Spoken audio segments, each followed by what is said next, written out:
All right, we're broadcasting now, and I have a new system today which should be relatively foolproof. What you see on the screen here is exactly what people watching will see. So if there's anything wrong, then you can let me know. And also, if there's a question there that I haven't answered, let me know, and should work. So it feels kind of funny here today. It's a Wednesday and there's no blizzard. So um, anyways, but welcome to class number 3, our only Wednesday class of the semester, and a fun one, I think, about going to introduce a bit of probability to you and talk about diagnostic testing.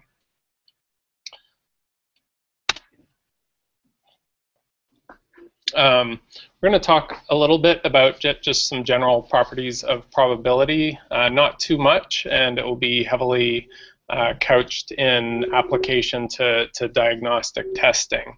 But you do need to understand a few things about probability, conditional probability, and marginal probability, and relationships between these in order to understand diagnostic tests. Going to introduce to you sensitivity, specificity, positive predictive value, negative predictive value, and prevalence, which will put you at the head of, I think, good, of many public health practitioners, as these are very widely misunderstood concepts, even among important decision makers in public health, as I'll point out to you. And we'll have just one equation in this class, Bayes' theorem, although I won't get into it too much, but I will introduce it to you. So I don't know if you all saw, I gave you some extra readings for this class, just because it's a bit of a, I think, conceptually more challenging class. There was an article in The Lancet that I put that you'll find some of the same examples that I used in class came out of that. So you can go and read, if you're not getting it, if you haven't read it yet, you can go and pick it up some more. See if this works. Yes, yay for better weather. I second that. And also yay for being able to answer questions without getting the infinite screen inside a screen.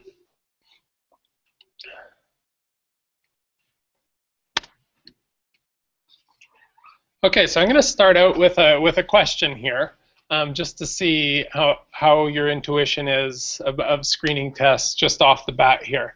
And just as an example, suppose we've got this test, and it's 100% accurate for people who have cancer. So if you have cancer, you will test, this test will detect it, okay? There is no way that someone who has cancer will not be identified by this test.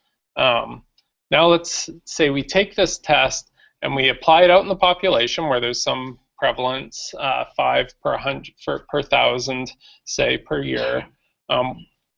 And out of those tests, we have some number of positive tests. What's the probability that someone who tested positive has cancer?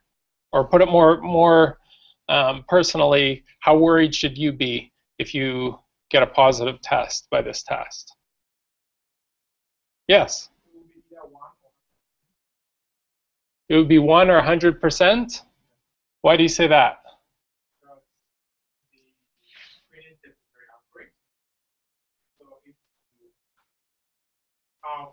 If you actually have the disease, you get positive. Yeah, so the rationale for giving 100% was that the screening test is very accurate for people who have the disease. If you have the disease, you test positive. But what if you don't have the disease? You can still test positive, that's right. So if you test positive, how do you know that you have a 100% chance of having the disease?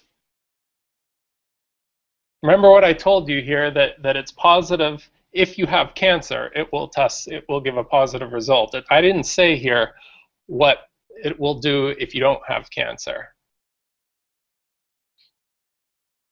right? So now let's imagine this is a stupid test, and all it is a sign that says yes, and you show it to everyone, right? It meets this criteria. It's 100% correctly positive if you have cancer. It just happens to also always say you have cancer regardless of anything else. So the lesson here is that there are other aspects to the test that matter. It's not just the performance on people who have cancer, it's performance on people who do not have it as well. And it also has to do with prevalence in the population. This question here is about what we call positive predictive value. And that's what, if you as a patient or an individual receiving a test, that's what matters to you, is the positive predictive value, and possibly the inverse of it, the negative predictive value, which we'll get to. You want to know, if you get a positive or negative test, what does that mean for you? And that's what we're gonna get to. Very worried. But not enough information. Very good, thank you, Emily. And 0.005 if the test is absolutely specific. Okay, that's an interesting question. If the test is, I'm gonna think about this here. If the test is absolutely specific, meaning, well, we're gonna get to sensitivity and specificity later, but as a preview, specificity is the performance on people who do not have the disease. Sensitivity is the performance on people. Not enough information in here. You can't give an answer based on what I've provided. So, yes, Emily, not enough information. Any other thoughts about this? Was this illustrative? All right. So you need to know your test before you get too scared about the results of it. I mean, hopefully it's not going to be FDA approved if it just says yes to everybody. But so the important thing in here is that this test is being applied on average to if there are 10,000 people, 9,995 healthy people. So that performance on the healthy people is very important, not just the performance on the people who have the disease.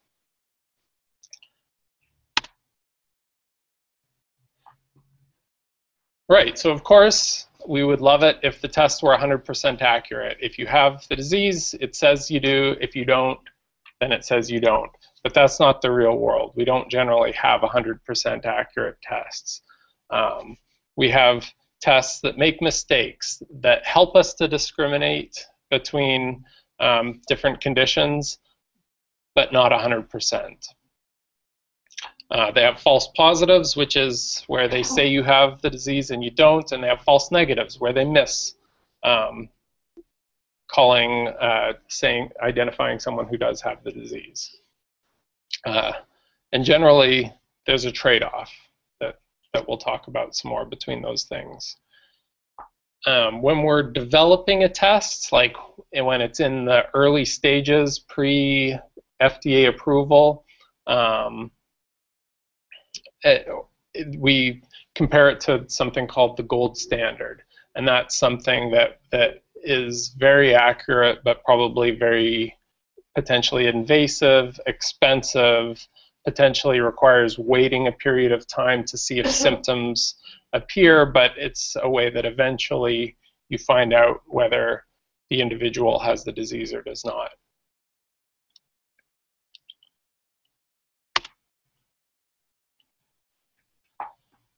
Next example, and a slightly more realistic one. This is an example from that Lancet paper that I gave you of an STD clinic, of two different STD clinics.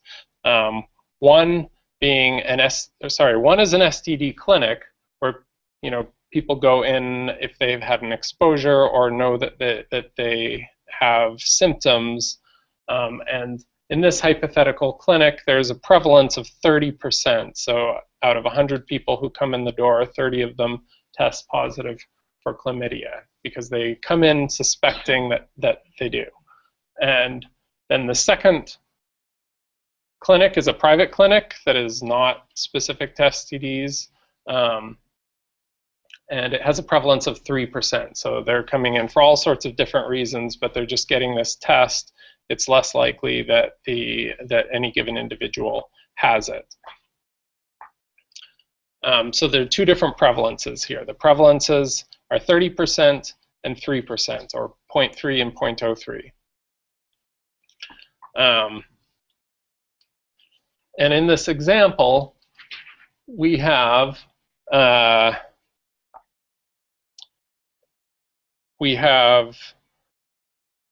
this is just an outcome that came from, say, from a clinical trial where we have out of 1,000 patients, 300 here who did not have chlamydia, 294 tested positive, 6 tested negative.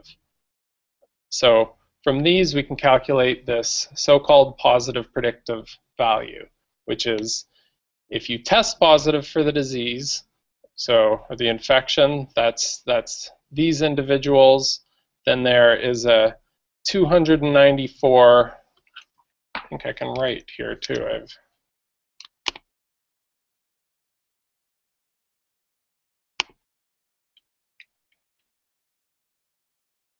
Let's see, so in this case,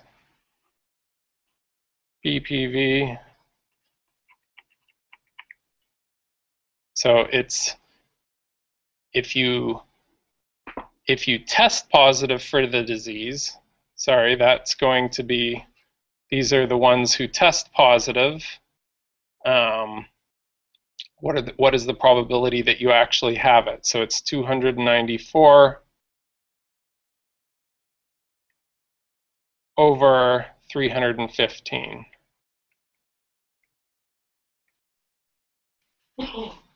Any questions about that?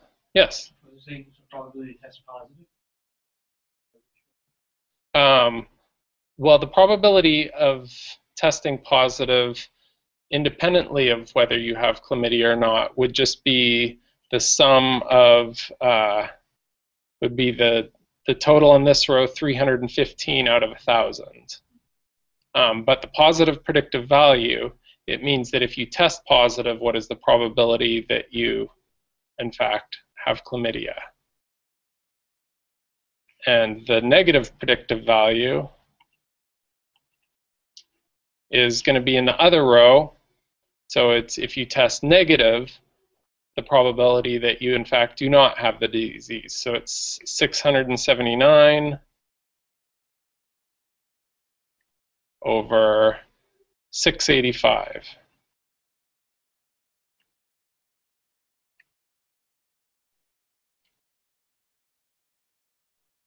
So when you have all four cells like this, the calculation is pretty straightforward.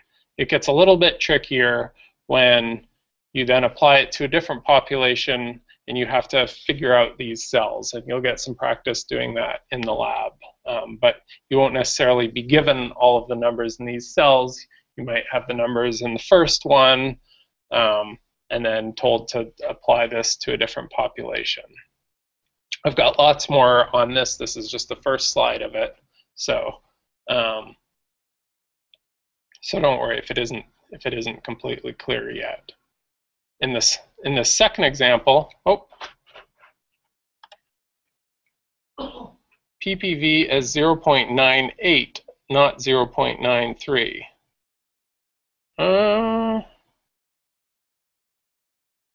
It is possible that there's a mistake in the slide. I'm relatively confident that what I wrote here, this 294 out of 315, is correct. Does anyone have a, see if I have a, anyone have a calculator handy? What's that? 0.93. Okay, so probably 0.93 is correct.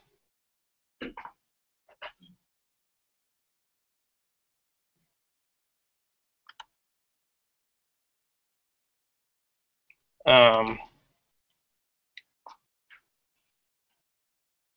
this is the same test being applied in a different clinic.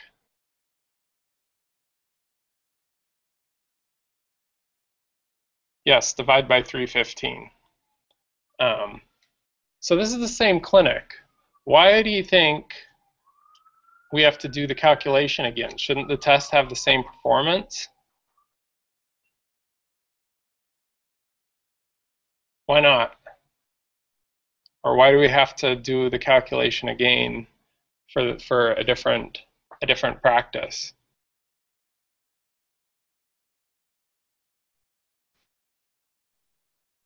Anyone? Yes.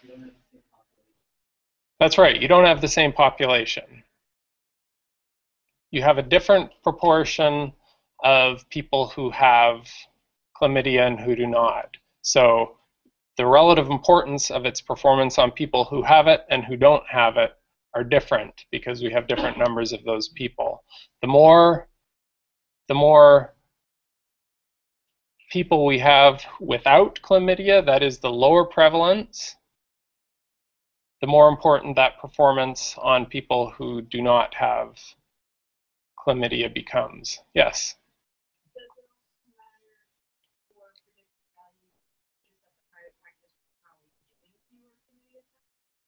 Does it matter that the private practice was doing fewer chlamydia tests? No.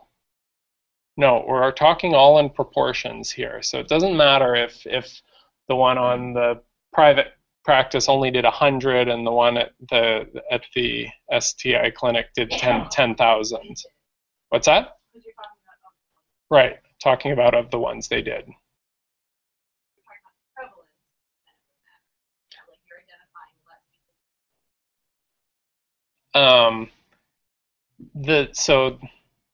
So question is about the relationship between prevalence and the number of tests. And yes, if you have a lower prevalence and you have the same number of patients coming through the door, you'll do fewer tests. Although maybe this private clinic, maybe this private practice is really busy and it sees 10 times more people and it does the same number of tests. It doesn't matter. In the hypothetical example here, it's 1,000 patients in both and only 1/10 as many. Well, actually, no. They're giving the test to all 1,000 people who come in the door in this example.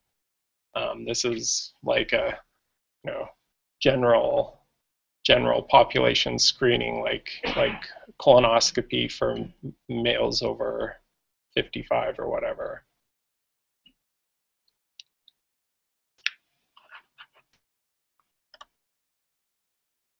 So there's an interesting comment here. The second clinic isn't as good at accurately testing it. That's actually not the case here. Well, I mean, this is a hypothetical example, but this is also realistic. We're taking exactly the same test. So this is a commercial FDA-approved test. We're using the same test applied in the same way in both clinics, just to different populations. So it's not that the second clinic isn't as good, it's just that they have a different population. And let's do that calculation.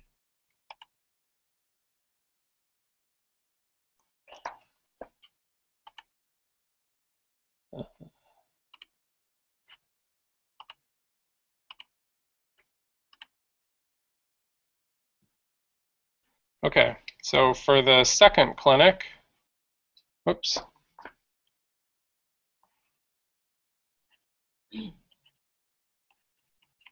PPV, so that's the first row. These are the ones where this polymerase chain reaction test is positive. The probability of having the infection, or the number is 29 divided by 58, which is only going to be about 0.5. And the NPV is, on this end, it's the probability if you get a negative test, so these are the negative tests, that you actually do not have chlamydia. So that's 941 out of 942. So what you see in this private practice, their performance on the positive tests is worse, but on the negative tests is better. It kind of makes sense, right? Because they have fewer actual positive cases. So the fact that you're applying this test to 970 people who do not have chlamydia, it means that that even without the test, if you just guessed that nobody had chlamydia, you'd be doing pretty well. So with the test, you do really, really well. But because the prevalence is so low, it becomes much harder to pick those individuals with chlamydia out of this low prevalence population.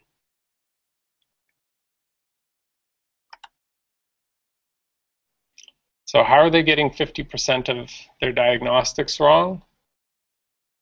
Does anyone here want to answer that? How is this second clinic getting 50% of their diagnoses wrong when the first clinic got 93% of them right? How is that?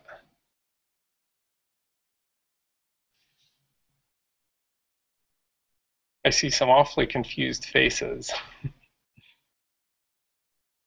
I think we established that they weren't the same population. They're not the same population, right? So then they will vary how the infection is distributed among them. So since it's not the same population, we just can't tell. Right. So that answer was because it's not the same population. You can't tell, which is correct. Do you have more to say? In the private practice, they had 29 false positives, and the clinic 21. So the number is pretty similar of false negatives. It's just that there were so many fewer people. The denominator is so much smaller. So it's a similar number in both cases. Yep. Just out of fewer people on the private practice.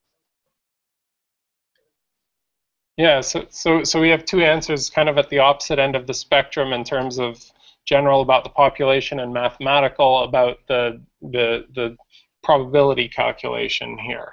And in terms of the probability calculation, what was pointed out was that that we have the same number of in this top right-hand corner, these are the individuals who received a positive result but who did not have chlamydia, and that number was about the same. It's just that the number who did have chlamydia was much, much greater in the one population. So there are a lot of ways to think about it. The way that kind of intuitively makes the most sense to me is that if you have a population where something is very common, it's easy to do well in predicting those people who have a condition. Whereas in a population where it's very, very rare, it's very difficult to be accurate in saying you have the disease, you have the disease. And conversely, when almost no one has the disease, it's easy to be accurate in saying that they don't have the disease.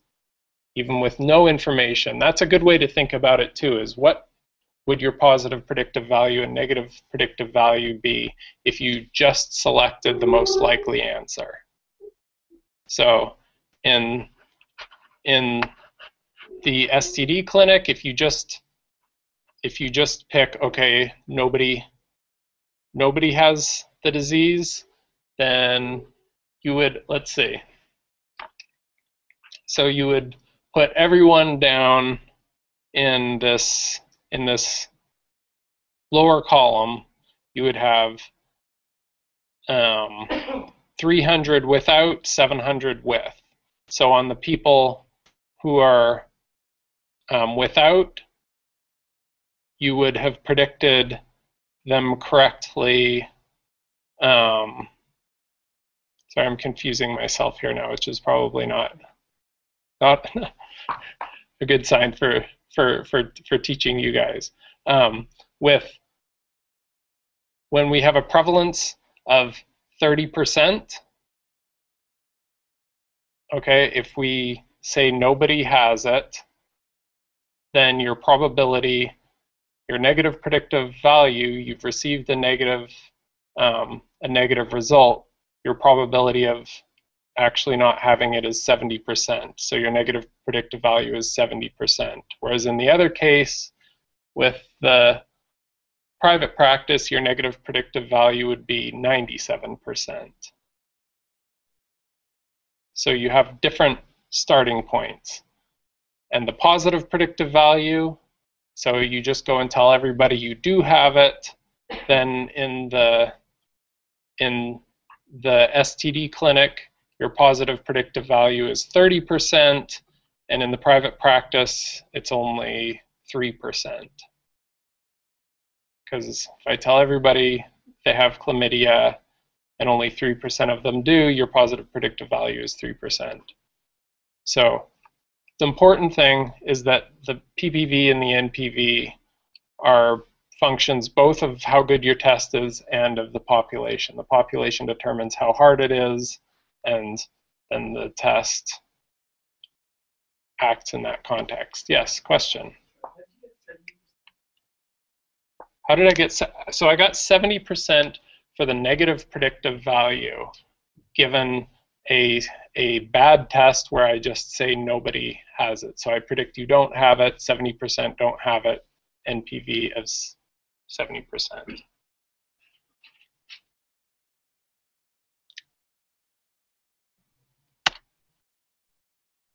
Okay. So there's our motivating examples. That took us a while. Now I'm going to get into a bit of some definitions and a little bit of probability. So the event is our measurable definite outcome. Has a chlamydia infection, yes or not? They survive past 70 years of age, survive the first year of life. So what type of variable are we talking about? Categorical? Yes. Yeah, and specifically binary categorical variables. Whoops, should have clicked on here. So we're not talking about conditions where it's a continuous variable, like weight or something like that. This is a yes, no only, and that's an event. Probability, there are different ways of thinking about it. A definition that I like is that for a very large number of observations, it's the rate at which you observe the event. So it's a limit as you get to a very large number of cases, or of a very large sample and large number of events.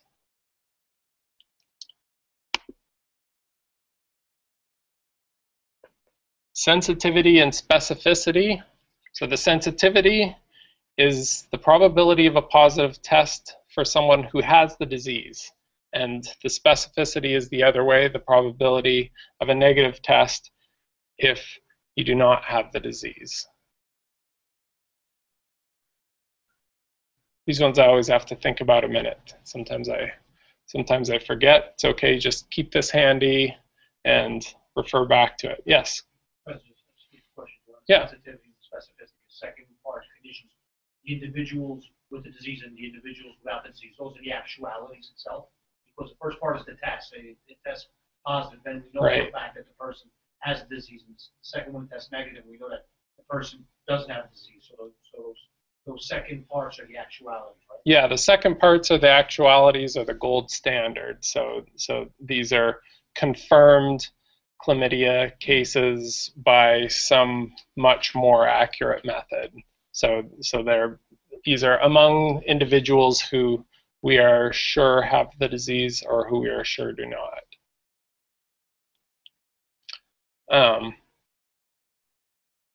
So here's a yes/no question, and for the audience as well. How do sensitivity and specificity depend on the population and on the prevalence in the population?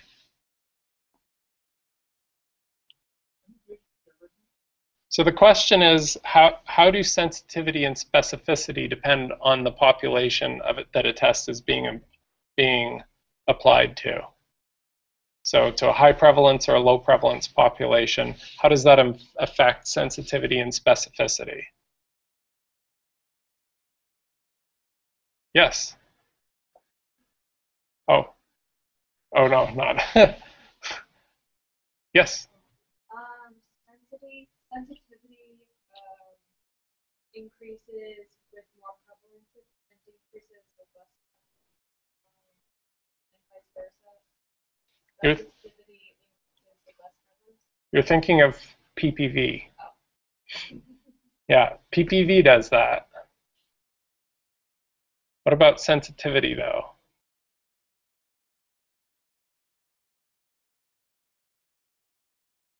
So look at the definition carefully.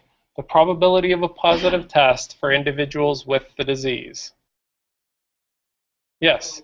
For high prevalence, I would expect sensitivity to actually sort of increase. There's another guess for sensitivity increasing, but that's not it. Yes? I would guess that prevalence doesn't impact sensitivity. Talking about the test itself. Exactly. It does not impact. It was a trick question. I'm sorry. Prevalence has sensitivity and specificity have nothing to do with prevalence. That's why I called them here intrinsic properties of a test. So it's calculated not on a population, not on the whole population, only on the cases, the positive cases. And specificity is calculated only on the negatives or the controls. So prevalence does not matter in the calculation of sensitivity and specificity. They're intrinsic properties.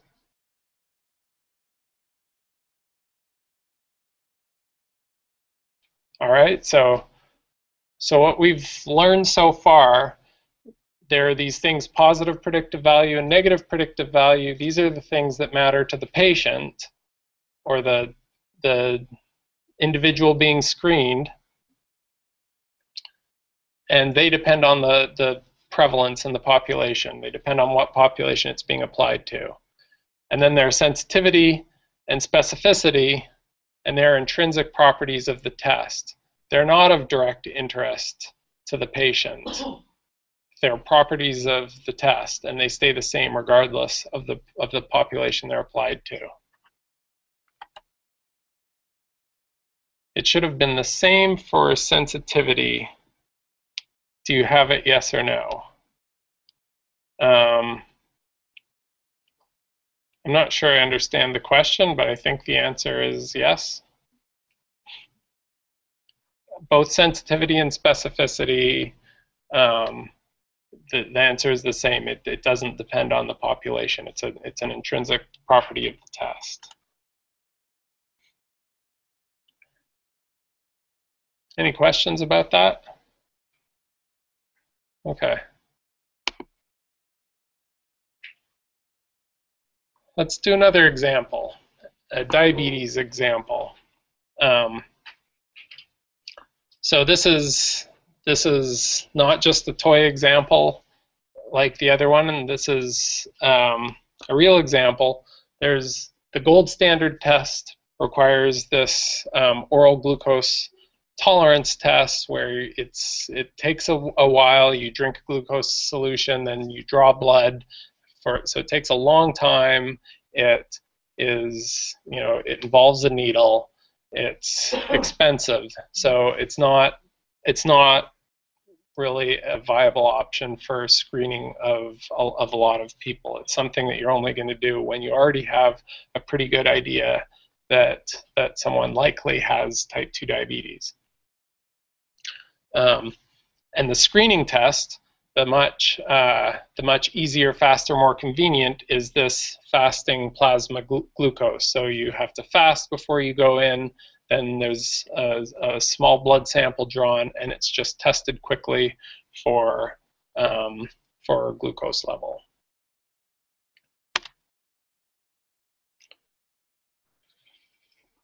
Here is a sort of a diagram of what some of these measurements might look like. So in an ideal world, so this fasting plasma glucose would just be really high for everyone with diabetes and 0 for everyone without diabetes, and we'd have a totally accurate test. But that's not the way it works. There's a certain amount of variability among people with and without diabetes, and there's overlap between them.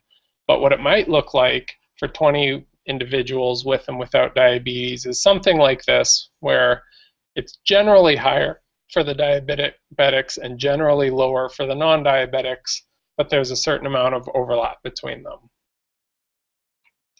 And that's just the reality of a cheap screening test, is that it's probably not perfect. Now, you don't want to just, we don't want to just have a continuous blood glucose level. That's not what we're interested in reporting. We want to say whether someone has diabetes or not. So you have to set a threshold. You have to set a decision point where you're going to say, okay, we think you might have diabetes or not. And there's choices to be made in setting that threshold. You can set it low, and that would be like saying, if you have an elevated glucose level at all, we're going to play it safe and treat you like you might have diabetes. So in terms of sensitivity specificity, is that a high sensitivity or a high specificity option? And I've calculated them here. So you know just by counting the boxes in here, so we've got 20 in each column. Whoops. And by setting the threshold down here, we've only got, among the diabetics, we call 17 of them positive, and among the non-diabetics, 14 of them positive. So we get a sensitivity of 85% and a specificity of 30%. So if we raise this threshold, what do you think is going to happen to the sensitivity and the specificity? Yes? They reverse? Yep, the specific. So remember, specificity, it's how you do on the people without the disease. So by setting the threshold low, you're saying that a lot of people without the disease have it. So your specificity is bad.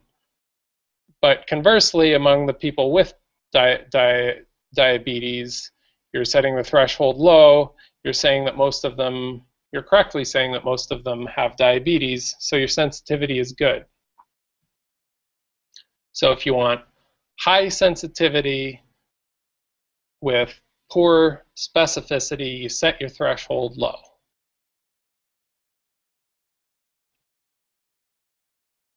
Now if we raise it, so now we're doing not as well on the diabetics, but we're doing really well on the non-diabetics. Right? So the sensitivity now is not so good. We miss a lot of the people who actually are diabetics, but the specificity is much better. If we have a positive test, then they probably we can probably say safely or more safely that they are diabetics.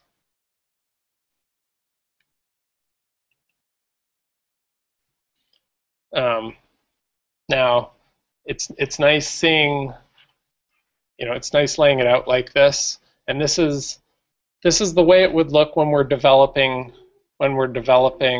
a test. When we have the gold standard, we can separate out the diabetics and the non-diabetics. But then when we go and take this test that we've developed and apply it to a population for screening where we don't have the gold standard available, then these two groups are mixed up. They're not, we don't know in what order people are coming in. It's not all of the 20 diabetics followed by 20 non-diabetics. And we don't have labels on them. So all we have is 40 individuals who come in, and we apply this test and we set that threshold that we've decided on beforehand. And in this case, we're going to call 7 people diabetics and 33 people non-diabetics. And this is why we go to the effort beforehand of calculating the sensitivity, specificity, estimating the prevalence in the population that we have, so that we could estimate when someone gets a positive test, we can tell them how worried should you be and what are the appropriate next steps based on our knowledge of that positive predictive value.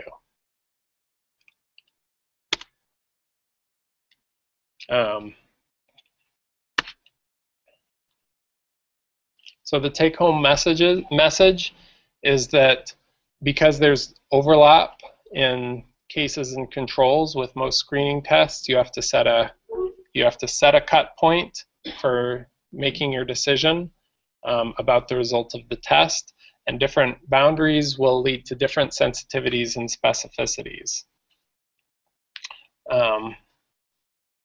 And of course, the lower cut point is going to say that more people have the disease. A higher cut point says that fewer people do. So as a result, the low cut point, where you say more people have the disease, you have better sensitivity. The high cut point, where you say fewer people do, has better specificity. Yes? Yeah. Those thresholds are ever defined numerically? You should think of like a high number and a low number, and that's it? Yeah, no, good question. How do you come up with those thresholds? And they are a number. So in the case of plasma fasting glucose, it's going to be some number in, like, parts per million or something like that, but an actual number, so that when you get a lab result back and it says, you have this many parts per million, it's either above that threshold or it's below it.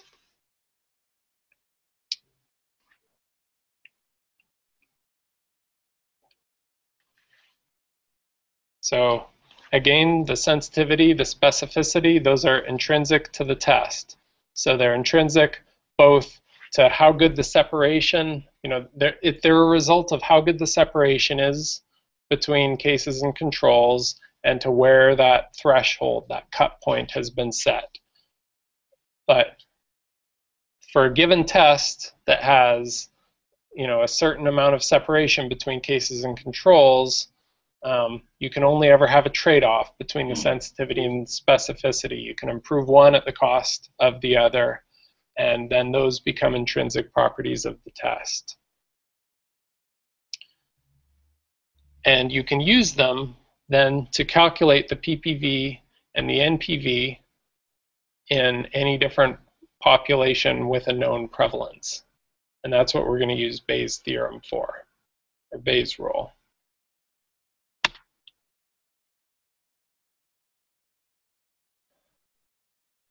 Here's just a calculation of the PPV and the NPV. So this is a 50% prevalence population. We have a PPV of, out of the positive tests, 5 out of 7 in fact are diabetics, and among the negative tests, 18 out of 33 tested negative. By the way, for those of you who have handouts, you'll notice there's a mistake on here. I just noticed it before class. You might want to correct it. I put in the wrong cell in the NPV calculation.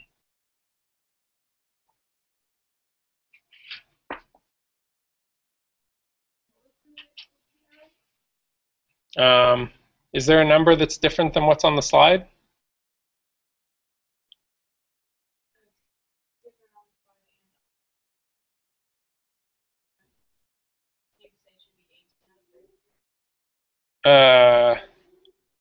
Let's see. Yeah, it should be 18 out of 33. Oh, so I corrected it, but I didn't correct it in the version that I'm actually showing you. So, oops. So, oops. Why can't I?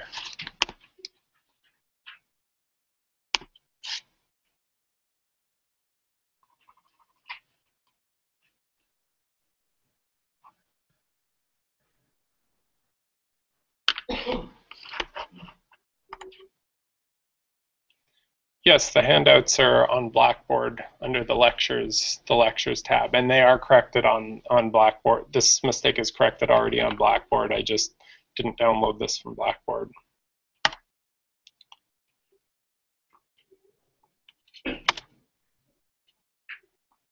So this question of PPV is something that is widely not understood in the general population as well as in the population of public health researchers, and the result has been a lot of debate and controversies around screening tests where I think people did not really recognize the implications of taking a screening test to a large, very low prevalence population.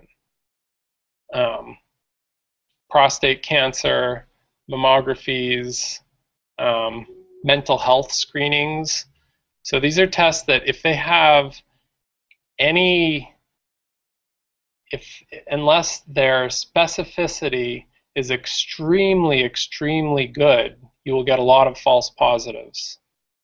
When you go and apply this test to a population where the prevalence is 1 in 10,000 or something like that, that accuracy on those 9,999 people is very important. Even if it makes one mistake in those 9,999 people, then you're down to a 50% PPV. And that's an extremely accurate or an extremely specific test. So if you have a less specific test, you can end up with a case where actually the large majority of the people who are getting a positive result do not have the condition that they've been tested positive for.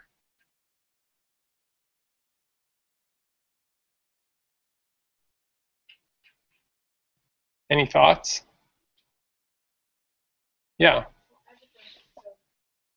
I understand what you just said, so unless it's really good, you get a lot of false positives when you're doing these for a really large population. Can you say again why that is? Yes. So what I said was that unless the specificity is extremely, extremely good, when you apply it to a very low prevalence population, you will have a lot of false positives. And that is because almost everyone who you're giving the test to does not have the condition. So if it's a 1 in 10,000 condition, you're giving the test to 9,999 people. If you make 10 mistakes out of that, so that's still pretty good. That's only, 10 out of 10,000 where you've made a mistake. Suddenly your PPV is down to 10%. Someone who gets a positive test is 10 times more likely not to have the disease. And that's still a good test. I mean, before they got the test, they had a 1 in 10,000 chance, and then after they do, they have a 1 in 10 chance or so. So it's still a pretty good test. but it's still a 1 in 10 thing. So it's, you know, how you choose the populations to apply a test to is a matter of great debate, because the very same test with the same intrinsic properties can have different results in different populations, which is why, you know, things like mammography is not recommended for very young women. They're recommended because in an older population there's a higher prevalence of breast cancer, and that same test can be more useful. And the implications of a false positive can be very high. So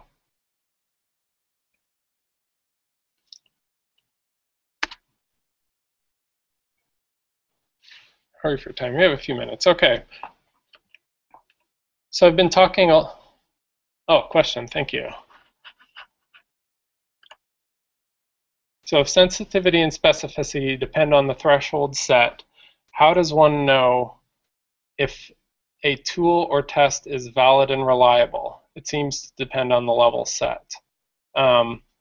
Yes, it does depend on the level set.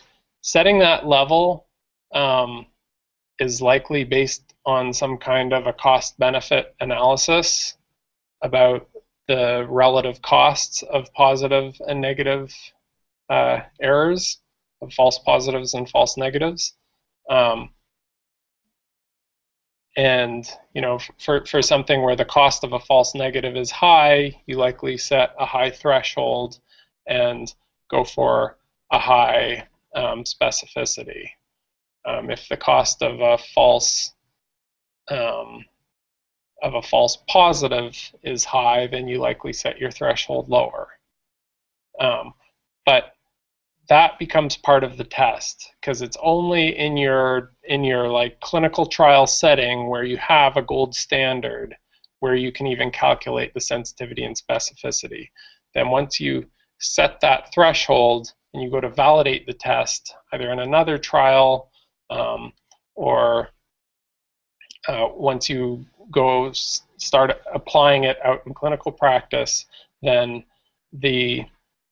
that validity, the sensitivity and specificity are part of the test, and part of the test is that threshold. So that blood fast glucose, or fasting blood glucose, is not a test for, it is not a screening test for diabetes unless you have a threshold. Otherwise, it's just a test of fasting glucose. Right?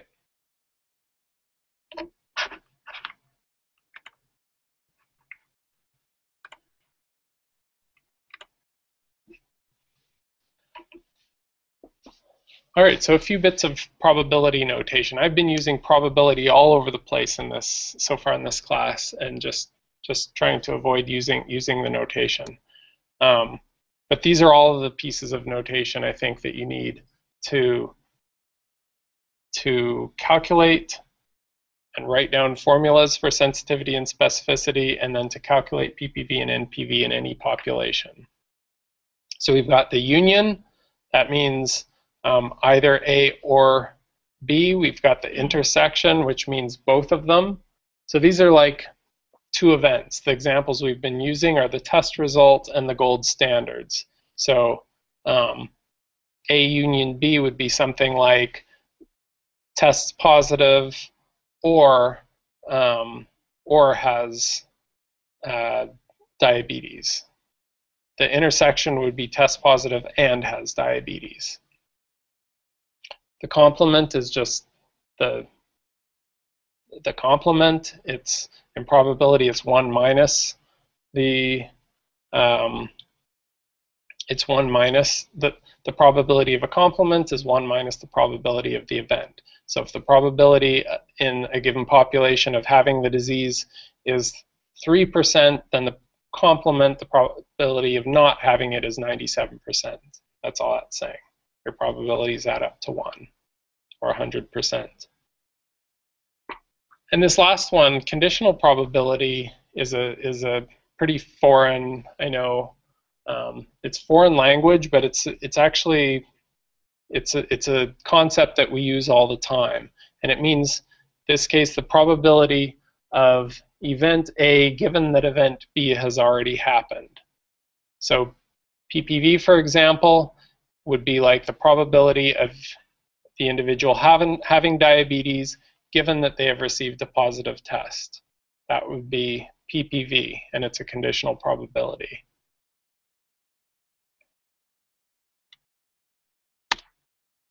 I put a few exercises here just to practice. We're getting a little short on time, though. I might have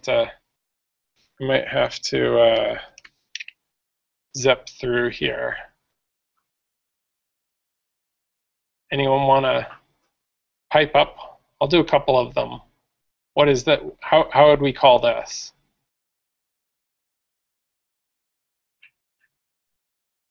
So A and B are two events, and if they happen, then we would shade inside of that. So this first one is a way of representing the probability of B, because all of B is shaded.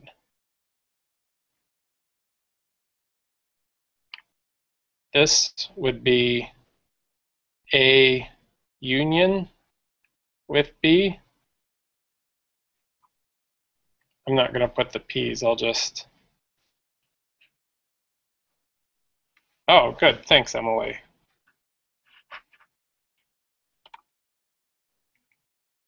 Yes, this one, A union B.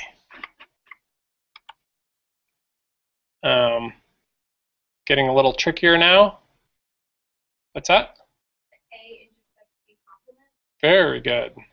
So this is A and, so intersect B complement, because it's not B. That's good. How about, It's not B, it's B complement because the B is whited out, so it's yeah. Yeah. How about this one? Yep. B intersects A complement. And the last one, A intersects B. Yep. Yes, question.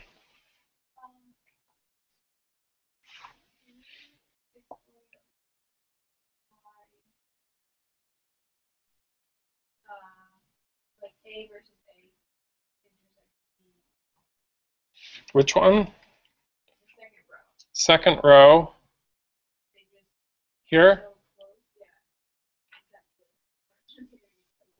I mean, I guess the A one makes sense because you gave it B, but then so really it's A.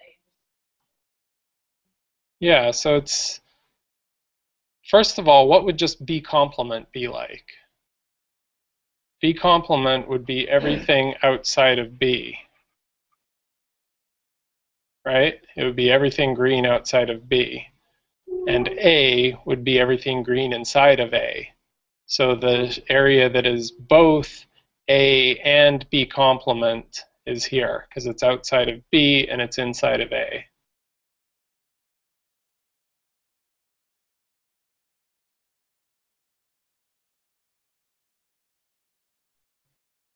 And down here, A complement again would be green everywhere outside of A, and B is green everywhere inside of B.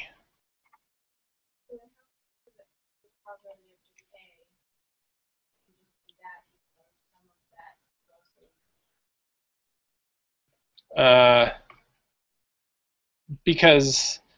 Because it doesn't matter whether it's in B or not.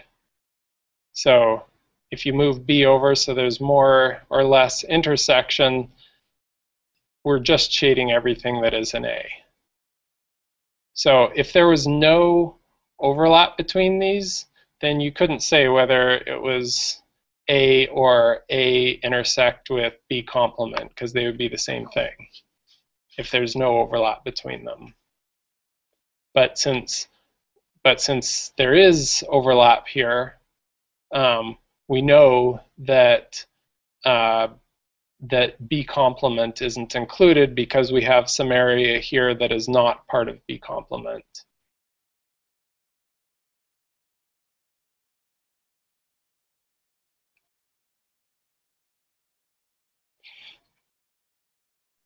All right, we'll have more chance. I might do a little bit more of this next class too, just since it's a fun topic, and I'm not going to get to finish everything that I had in here.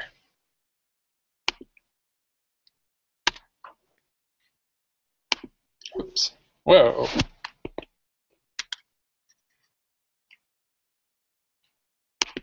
Oh, that doesn't work. Oh well.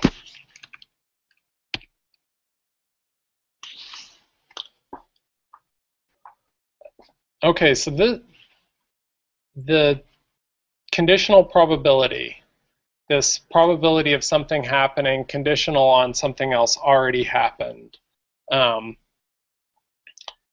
it can be related in an important way to an intersection probability, so to the things from the last slide.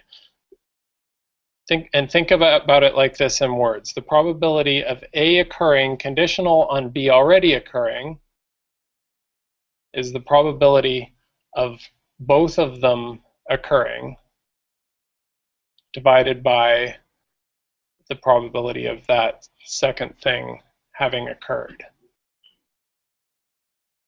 So possibly it's easier to understand if you put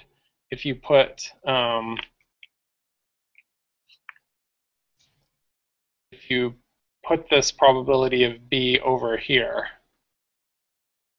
Probability of B times this conditional probability is equal to probability of A and B. So if the probability of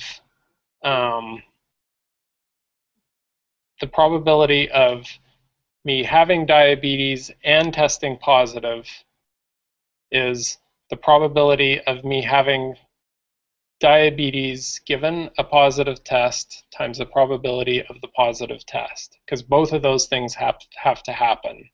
First, you have to get the positive test, and then you have to actually have the condition.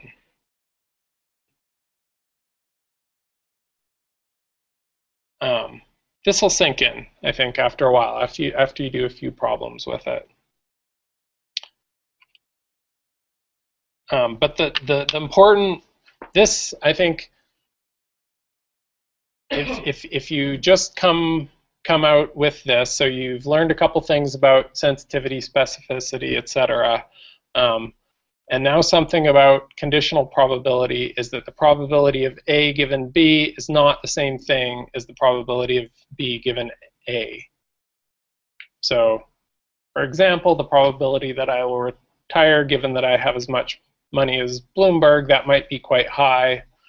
Although I like my job, I probably wouldn't retire, but for just any given person, versus the probability that someone has as much money as Bloomberg given that they retired. They're just different things.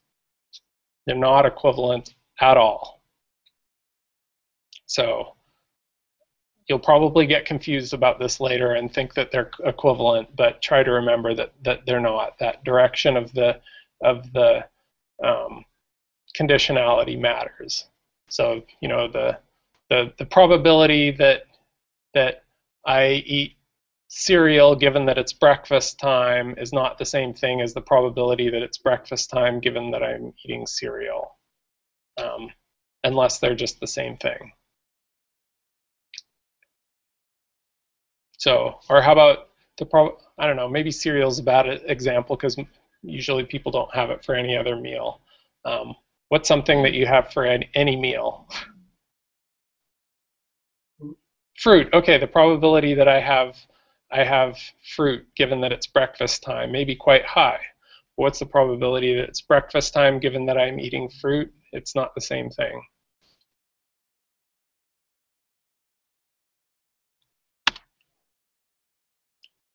All right, so a few more working through examples. I'm going to let you work through these on your own, though. Let us know, email to the Google group, how you find them, what the answers you get. If we'll figure them out. I think it's been probably enough probability for you for an hour by now. You're going to get some practice in the lab with Bayes' rule. It's just that last equation that I showed you worked out in a way that it allows you to calculate PPV and NPV given the sensitivity, specificity, and prevalences. I don't make people memorize equations. I'll give you a spreadsheet that has this stuff in there. I'm really more interested in that you understand the relationships between these things. You're not going to have to get wrapped up in the actual formulas too much. Got some worked examples for you to go through here, and there's a web page that you're welcome to use as well. It's a good way to try out and make sure you're getting the right answers. I use them to double check my answers because I know that this web page does it correctly. Wrapping up, that conditional probability and that inequality that I told you about, it means that the probability of having a disease given a positive test is not equal to the probability of a positive test result given that you have the disease. That's like the main message from everything I've been talking about today. This first one, anyone remember? Can you tell me what that is? The probability of having the disease given a positive test result. So this is for you, the individual, you get a positive test result, it's the probability that you have the disease. It's the PPV.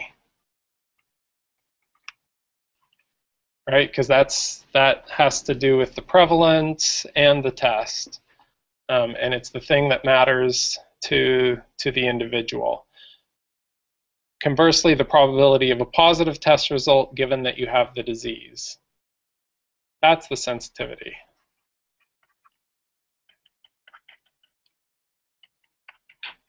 And we use Bayes' rule to go back and forth between these two values.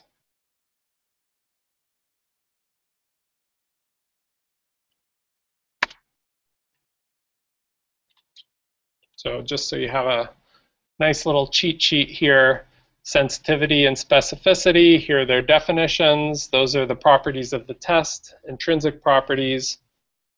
PPV and NPV are applications of the test to a given population, and they're related by Bayes' rule. Some more cheat sheets for you for notation. I think that's enough for lecture today. Thank you.